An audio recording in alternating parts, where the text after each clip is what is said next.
2018 marks nearly 10 years since the creation of Bitcoin, the most popular form of cryptocurrency to have emerged from blockchain technologies.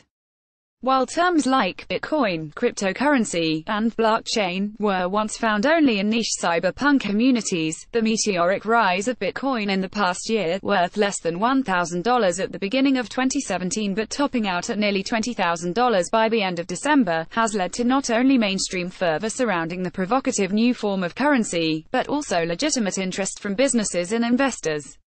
Worth over $150 billion as of March 2018, and once worth over $325 billion just a short few months ago, many are convinced the cryptocurrency industry could hold the answer to several of the problems that have plagued financial institutions for decades. But this optimism often leaves out one crucial aspect of Bitcoin: the volatility that comes with the experimental new territory. Despite its popularity, relatively few people understand how Bitcoin actually works. While Bitcoin and other forms of cryptocurrency didn't begin to enter mainstream until around 2013, Bitcoin was debuted several years earlier in 2009 by an unknown person, a group known simply as Satoshi Nakamoto. Initially gaining popularity amongst technology-focused hobbyists and groups who distrusted centralized governments and banks, Bitcoin began to gain traction as it slowly rose in value, taking off in 2017 before seeing immense fluctuation towards the end of the year. This fluctuation and volatility can be partly attributed to Bitcoin and other cryptocurrencies' lack of a centralized authority, relying instead on blockchain technology, which is essentially the use of online ledgers written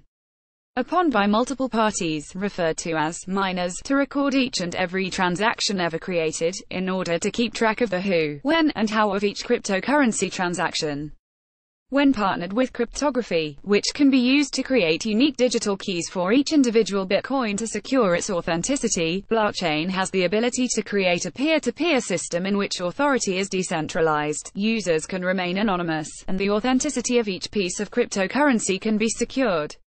Despite Bitcoin's lucrative journey thus far, however, several concerns have arisen surrounding its effectiveness and whether or not Bitcoin and other cryptocurrencies can be viewed as legitimate forms of currency moving forward. For example, because the digital currency industry is so new, issues with efficiency have yet to be addressed, with Bitcoin transaction fees currently costing $19 to process in 10 minutes, or $3 if a trader is willing to wait 24 hours. Even more concerning, the limited computing capacity of Bitcoin's peer-to-peer network makes it so that even with an immense increase in the volume of hardware being used to record Bitcoin transactions in the blockchain, Bitcoin's network can still only handle 3.3 transactions per second, and doesn't appear to be speeding up anytime soon.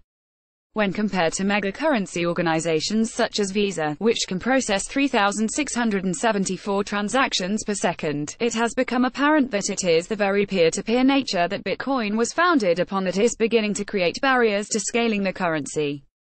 Even if Bitcoin were to increase in efficiency, other more social-centered issues such as the gender inequality found within the Bitcoin industry and amongst those investing in cryptocurrency could aggravate many of the gender-related issues we see today, such as the underrepresentation of women in business and finance. Similarly, the anonymity associated with Bitcoin and its early dealings with illegal circles such as the Silk Road have also created cause for concern surrounding its potential use for illicit activities. India's central bank, for example, argues that cryptocurrencies like Bitcoin have a strong likelihood of being used as a channel for money laundering and the financing of terrorists. Similarly, countries like South Korea are considering regulating or outright banning cryptocurrency due to its association with cybercrime.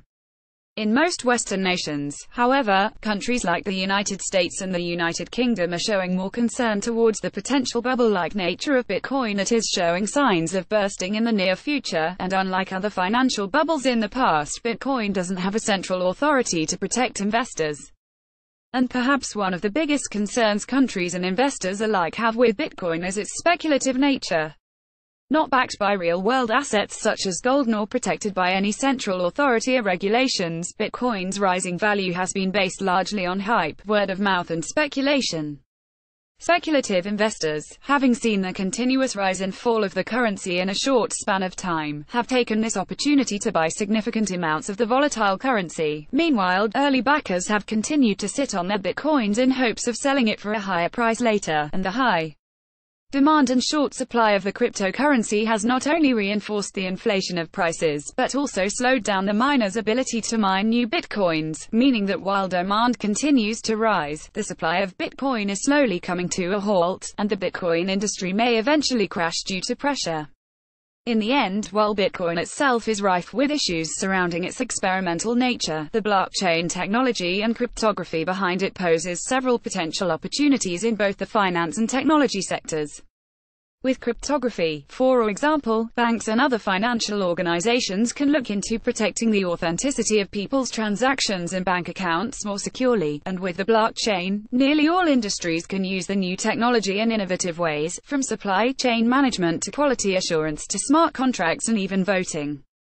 Therefore, while Bitcoin itself will most likely crash unless major changes to the industry are made, the wide variety of applications that blockchain and cryptography possess are endless and ultimately bode well for not only the financial and technological sectors, but for the future of all industries. About the author, Anna Serold is founder and CEO of Diplomatic Courier, a global affairs media network. She teaches political science courses at Northeastern University and is the host of the World in 2050 forum about our future. To engage with her on this article, follow her on Twitter at @Acrold.